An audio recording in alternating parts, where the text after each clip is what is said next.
What is up, mini wargamers? Today we have a match between the High Elves and the Vampire Coasts. So, today the game type will be a attack and defend type scenario. The scenario that we will be attacking will be each one of these tomes. Each one of these tomes essentially will be an objective point that needs to be burned down or destroyed by one of the players. What has wound up happening is we rolled off and the High Elves have chosen to attack or destroy the tomes.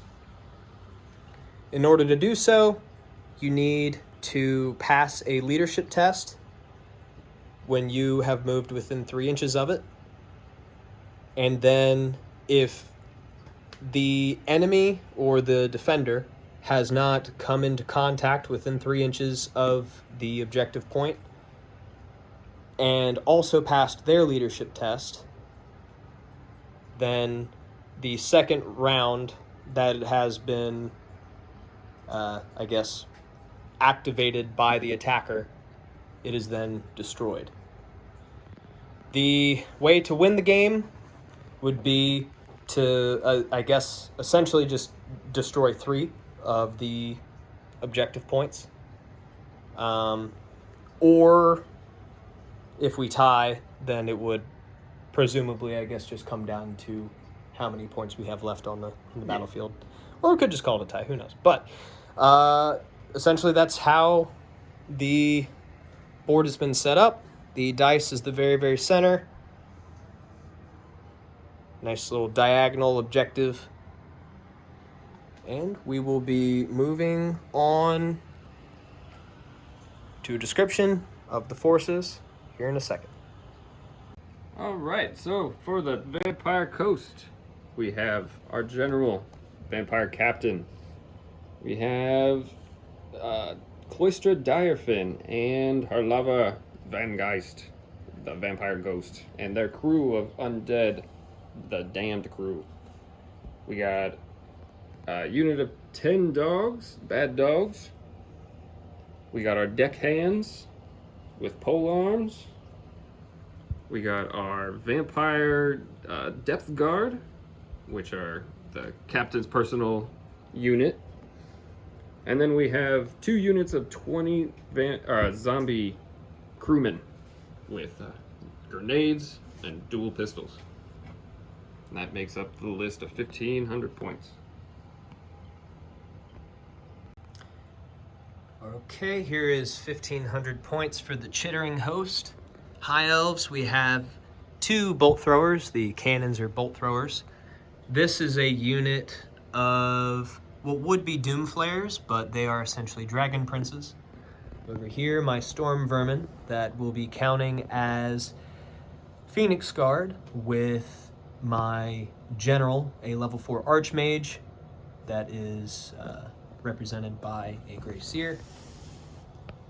And a unit of 40 Spearmen, 33 Spearmen,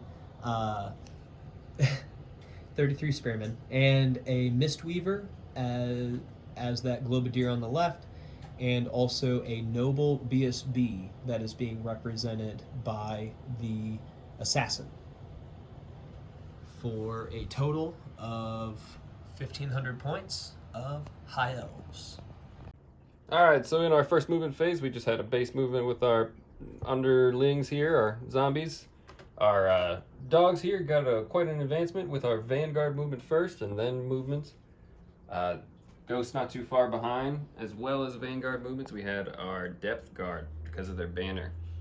And then other hand guards just right behind.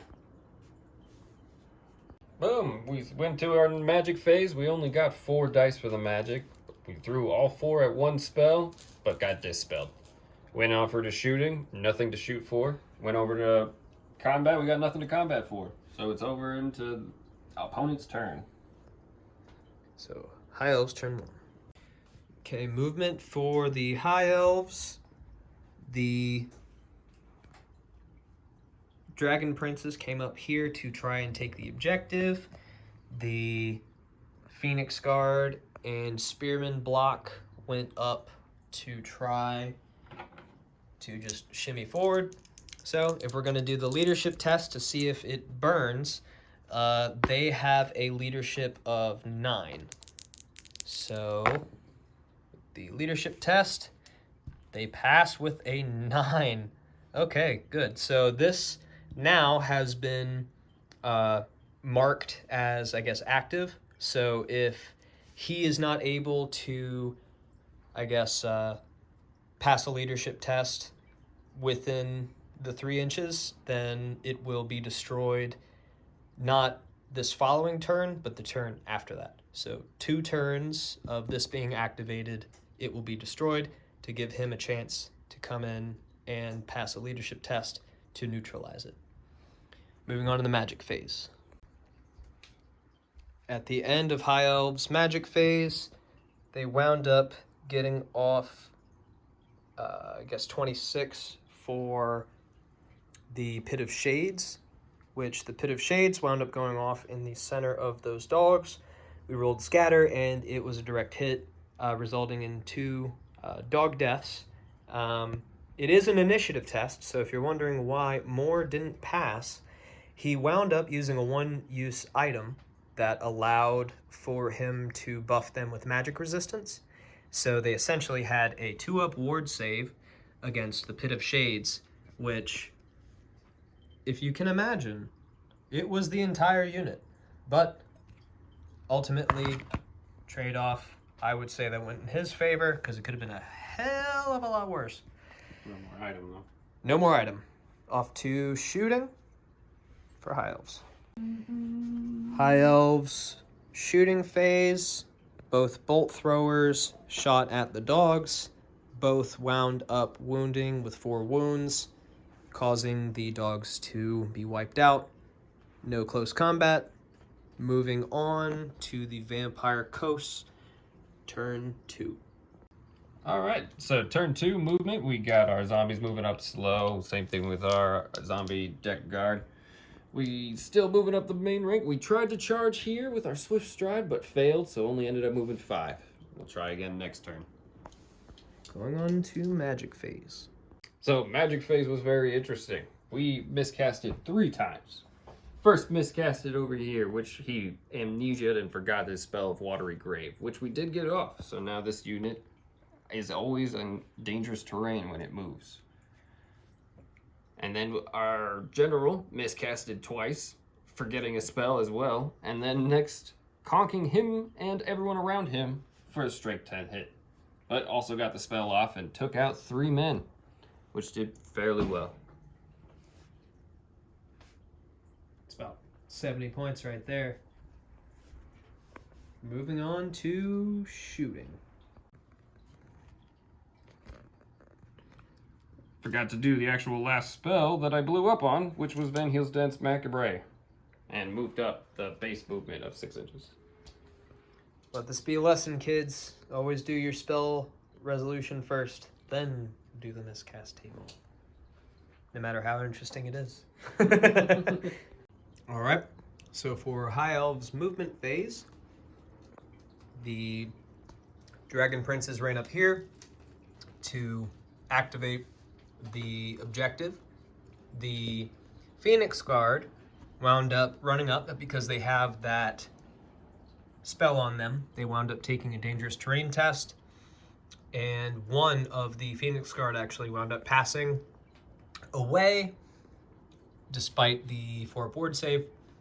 3 actually had to save, but 1 passed from that. And then the block of Spearmen right here marched up 10 inches to try and engage a little bit on that side. Going on to magic phase. All right, so for the magic phase, wound up not being so successful for the elves. They wound up getting off Pit of Shades. The large template, but it wound up bouncing 5 inches from here to here, making it ineffective, landing literally right in front of these vampires. Blast! And then the Illusory Assault actually wound up miscasting with the Mistweaver, and they wound up forgetting Illusory Assault, which is kind of the whole reason why I have a Mistweaver to begin with, which is great. But moving on to shooting phase. High Elves shooting, turn 2, wound up shooting a strong bolt into the vampires over here, killing 2, stopping before a third could be harmed, and then shooting over here with 6 strength 4 bolts, wound up taking out 3 of his grenaders. Yep. Okay, alrighty. Well, I know what's about to happen with those spearmen, so we'll see what is going on with Vampire Coast turn 3. All right, we moved up. We tried some charges, which ended up into a flee reaction of these dragon princes. So we ended up just sauntering forward, getting up, deactivating the 2 markers, and moving forward, ready to start our shooting phase coming up now. That being too far out with our grenades and pistols means now is the time to deploy them. All right, so we went through our shooting phase and our magic phases. We did a few wounds here. I think it was, what, 2? You did kill 1. Killed 1. You killed 1. And then here in our shooting phase, we just grenaded a few swordmen. Or these spearmen? These are spearmen, yes. Spearmen. Yes. Got 4 total. But our magic phase was mostly shot down. There was a lot of good rolls against the competition. Cut us all down. Only got one good spell off and 1 good shooting off. I think the first time that I dispelled, I got 1 6, and then the second time that I dispelled, I got 2 6s. Yeah, a lot of exploding 6s. Kind of hard to go against that. All right, moving on to High Elves turn 3. Alrighty, so High Elf turn 3, we went ahead and did a charge into the Grenadiers. Zombie Grenaders with the Spearmen. They wound up taking 4 casualties on the stand and shoot.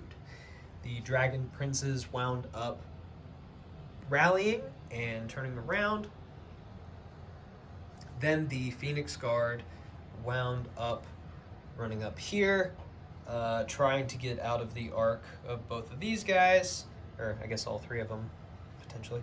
And the Mistweaver is up here near the other objective.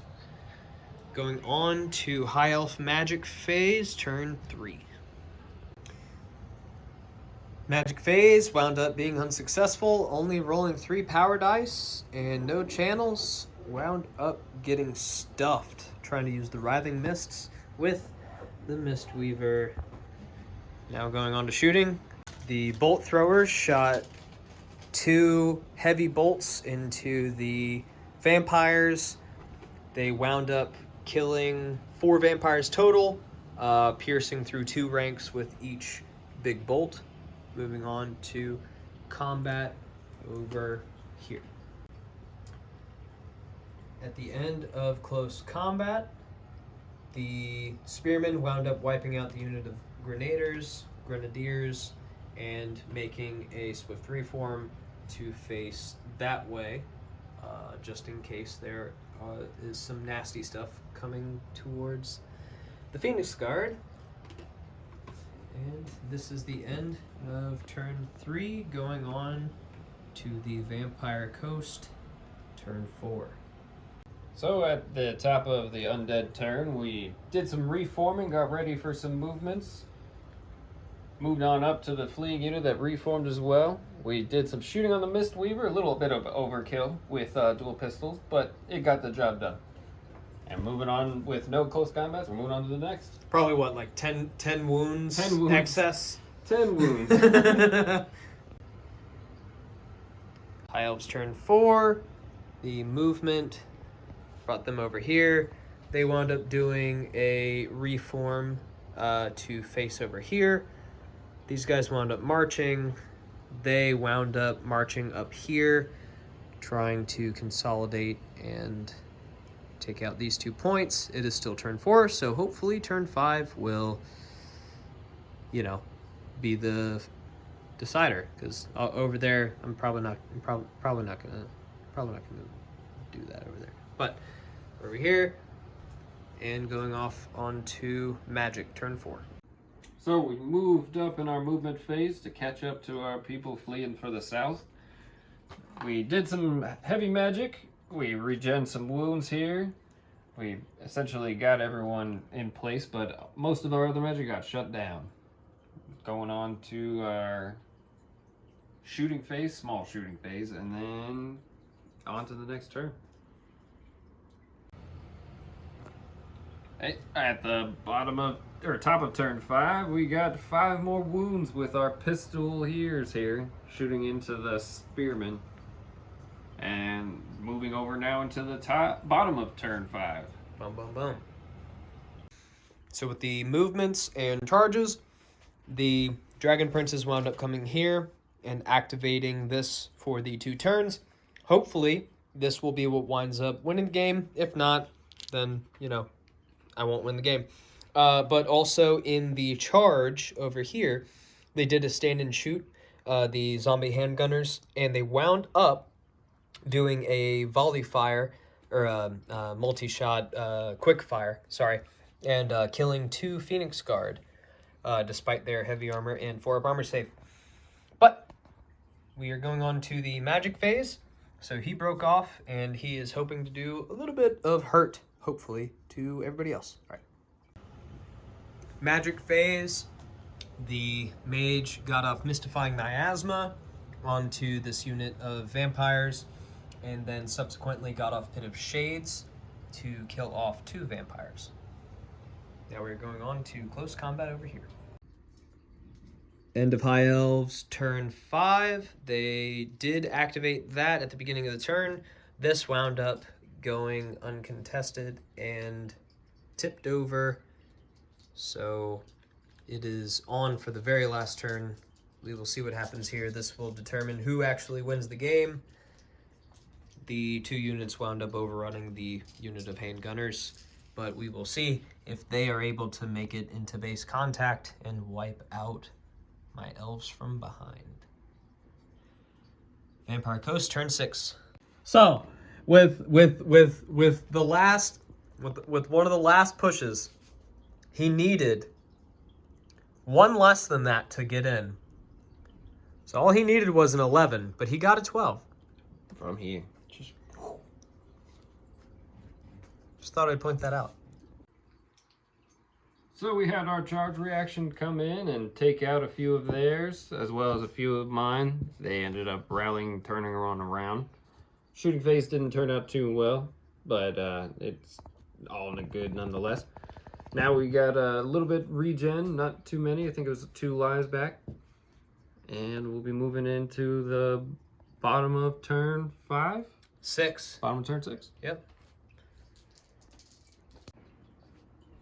At the end of High Elves, turn 6, the close combat, 1 Phoenix Guard fell to the unit of deckhands, but the remaining Phoenix Guard wound up wiping them out, mainly due to crumble and also the amount of attacks. So this is where essentially the game ends.